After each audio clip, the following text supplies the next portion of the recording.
Magandang araw sa mga manonood. Para sa unang true horror story sa aking channel, ako ay magbabahagi ng kwento ng aking mama. Tawagin niyo naman akong Jopet. Kami ay nangungupahan ng panahon na to somewhere in Pasay. Gabi nun at kami ay natutulog na.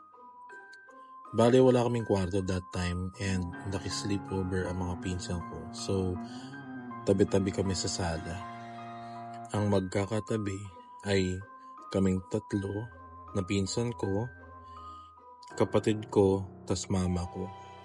Ako mismo nasa likod ni mama. Ang sunod na parte ng kwento ay ang perspective ni mama na tawagin nating Juliana.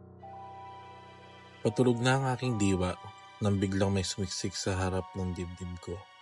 Pagtingin ko dito, nakita ko na kamukha ko ang taong sumiksik at nakaharap sa akin. Inisip ko na lang na, ay, hindi totoo to, panaginip lang. Bigla ba namang sumagot yung nasa harap ko na, totoo to, sabay hawak sa kamay ko. Hindi ako makagalaw at sumasagot ito sa isip ko na parang telepathically. Nagpanik ako at agad-agad ako nagdasal. Ngunit habang nagdadasal ginagambala niya ako. Ginagaya niya ang dasal ko gamit ang malademonyong boses. Napatigil ako bigla dahil doon at sabay tanong niya sa akin, gusto mo kunin kita? Napasagot ako sa isip ko na, wag po. Sabay tanong niya ulit na, gusto mo kunin ko anak mo? Sabi ko sa isip ko, wag po. Ilang saglit lang, ako'y nakakagalaw na ulit. Agad ako nakabangon at hinahanap ang mga anak ko. Yung isa pa nga ay nasa CR pa. Nung gabing yun, halos di ako makatulog. Kinabukasan, nagpakonsulta ako sa espiritista na kakilala ko. Tawagin natin siyang Eddie. Kasama ang kapatid kong tawagin natin si Boy. Pagsambit niya ng orasyon na yun, nalaman niya kung bakit nagpapakita sa akin ang nilalang na yun. Tanong niya sa akin, meron kang problema na kinikimkim mo lang, no? Wala kang pinagkukwentuhan? Nagulat ako. Paano niyo nalaman? Kinausap niya raw ang nilalang na yun at tinanong kung sino siya. Sino ka? Sino kang nanggagambala kay Julie? Ako, si Julie. Nagulat ako. Yun ang palayaw ko eh. Yun ang tawag sa akin ng mga taong malapit sa akin. Tugon pa nito, papalitan ko siya. Wala kayong magagawa.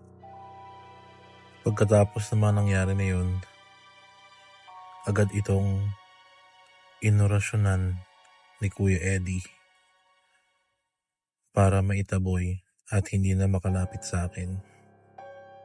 Tugon ni Kuya Eddie, kaya daw nabuo ang nagpakita sa akin ay dahil sa negative na energy na naipon ko.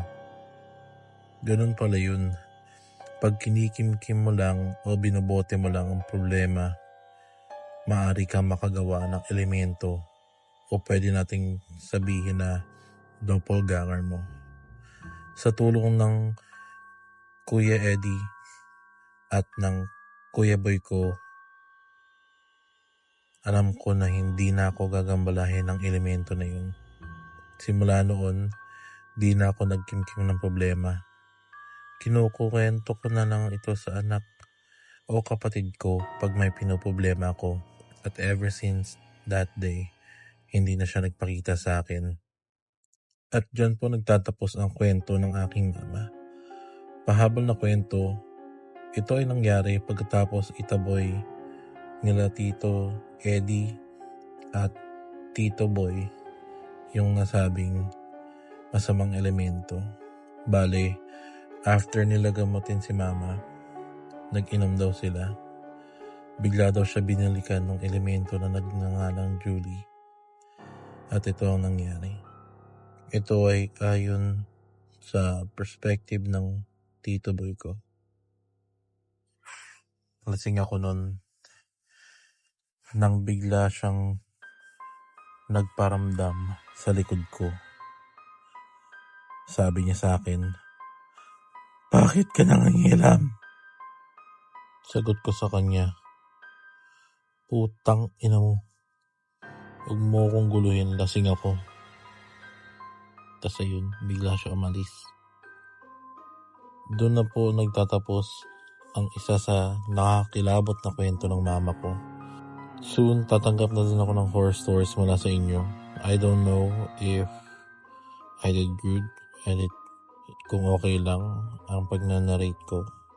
Di na siguro ako magaling magkwento, pero if you like the story, please like, share, subscribe, and click the notification bell so manonotify kayo when I upload.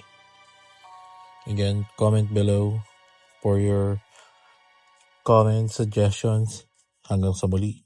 Paalam.